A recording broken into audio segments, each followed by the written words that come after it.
What is up, guys? Welcome back to another daily build video. This time we're checking out the Ferrari ENZO. Let's go.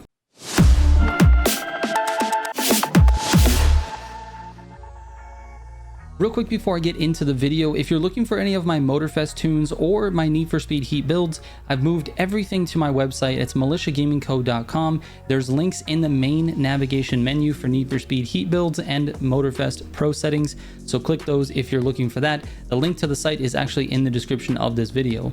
All right, enjoy. All right, so before we get into the pro settings, let's talk about the car a little bit. First of all, it's one of the most beautiful Ferraris there is. It's a very nice car. I wish I could own one in real life, although I don't know that I ever will, specifically because I would rather buy an F40. Anyways, beautiful car, and it's something that is actually nice to drive. It actually does test pretty well. It ran a 120.820 on my test course of Achieving Immortality and a 227.506 on Legendary versus Rivalry. And I usually will rank these based on Achieving Immortality. I think it's a little bit more indicative of the types of courses that you get in the grand races, although it doesn't have any gutter turns or any type of switchback, tight, U-turn type of things in that race. And so that's why I take it on Legendary versus Rivalry as well, just to kind of give it, you know, a well-rounded picture. And honestly, the car is fine. It's fine. It does pretty well on Achieving Immortality. It runs a very good time. However, it doesn't do so good on Legendary versus Rivalry. I think its guttering ability is fine. I think for lower skill players, they're going to have a problem staying in the gutters. For higher skill players, they probably won't have an issue at all. And for me, who's somewhere in the middle, I run a very average time on Legendary versus Rivalry. So anyway, here are the pro settings. We'll get into the fastest run on Achieving Immortality, and then I'll take it out for a grand race. All right, first let's talk about the brake balance. We've got it at rear 60%, front 40%, all the way to the right basically, and that gets your braking distance all the way down to 15.3. Look where it is when you have it where it starts at the stock state, 18.8 all the way down to 15.3. Absolutely wild. That is a very good braking distance, and I'll tell you right now, the car doesn't feel like it has good braking distance like that, so it might be a little bit of a lie. Anyways, let's move on to the other parts. The suspension, we've got the springs at +5. It feels a little bit like an older supercar where it's got a little bounce to it, so we took that out with the springs. And then for the compression and the rebound, we've got it at 0 across the board. With the springs at a higher rate, the car does bounce a little bit less than it did in a stock state when you go over curbs. So with this increase here, I didn't have to make any changes here. Now, usually when you stiffen the suspension, you have a tougher time going over curbs. In this case, the suspension was so loose that you could not tune this without increasing it just a little bit. Anyway, going into the anti-roll bars, we got them at +10 on both front and rear, and the alignment is at 0.20 for the front and 0.15 for the rear. Basically just giving it the tiniest bit of like more grip in the front, just gives it a little tiny bit of oversteer in the front. So that's what I'm doing here. Let's get it out to Achieving Immortality, and we'll go for a grand race.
All right, here we go. The Enzo is up first. It's not the best starting car. It's also not the slowest, so we should be fine. I think the beginning of the grand races are always chaotic, and I'm starting in 24th, so if I can avoid some of the crashing on these first couple of corners, maybe I'll be all right.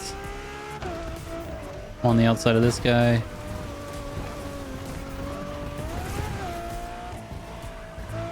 I think one of the things that I would advise if you're going into the grand races for the first time is try not to be on the side of anybody. When you're entering a corner, I'm losing control here.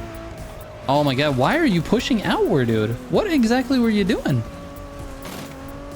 This guy was literally driving straight and the road is curving to the right. Remember what I just said about not being on the side of people? Yeah. Maybe I should take my own advice. That's a wall. Alright. That guy really threw me off my game, to be honest with you. And I'm just understeering everything now. This car really doesn't understeer that much. I'm doing a poor job of driving it right now. Which is usually the case with these videos. I'm certainly not the best driver.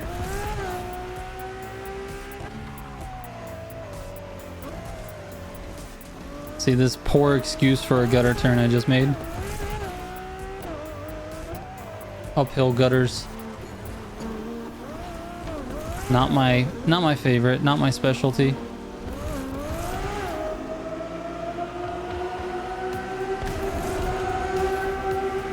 Just gotta stay attached to this pack. See if I can't make it past some of them.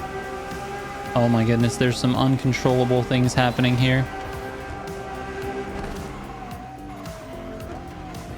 We all did the same thing. That was tremendously bad, except for I got the gutter there.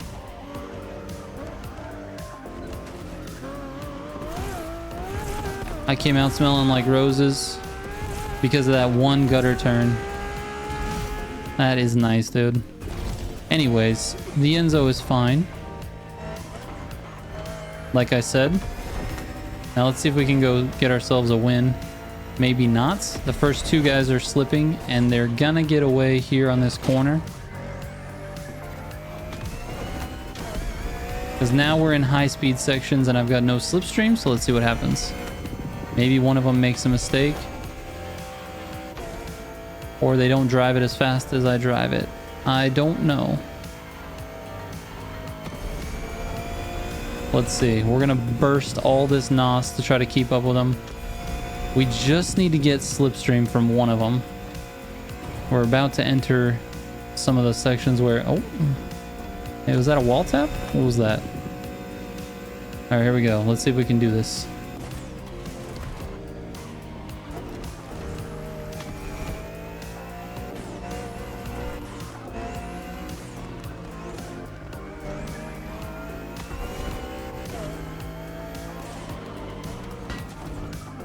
I don't know why I take that corner so terribly.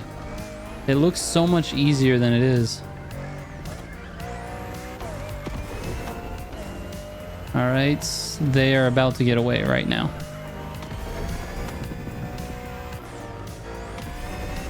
Yep. I'm officially in no man's land. But it is rally raid, so I might have a chance. Let's see. Oh, but I took this car. I forgot that I chose this car. The Ford Focus, dude. Oh, someone missed something.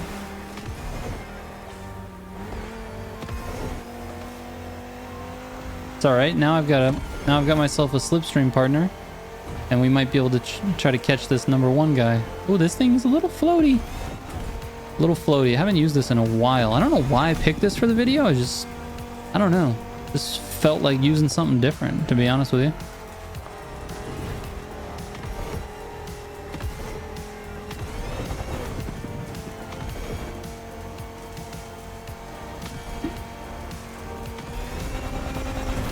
Best to conserve NOS for that jump. The air NOS for these off-road cars is very effective.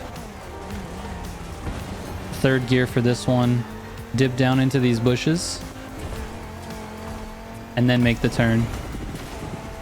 It's the fastest way to take that section, even though I may not have taken it the fastest. All right, we're getting there, dude.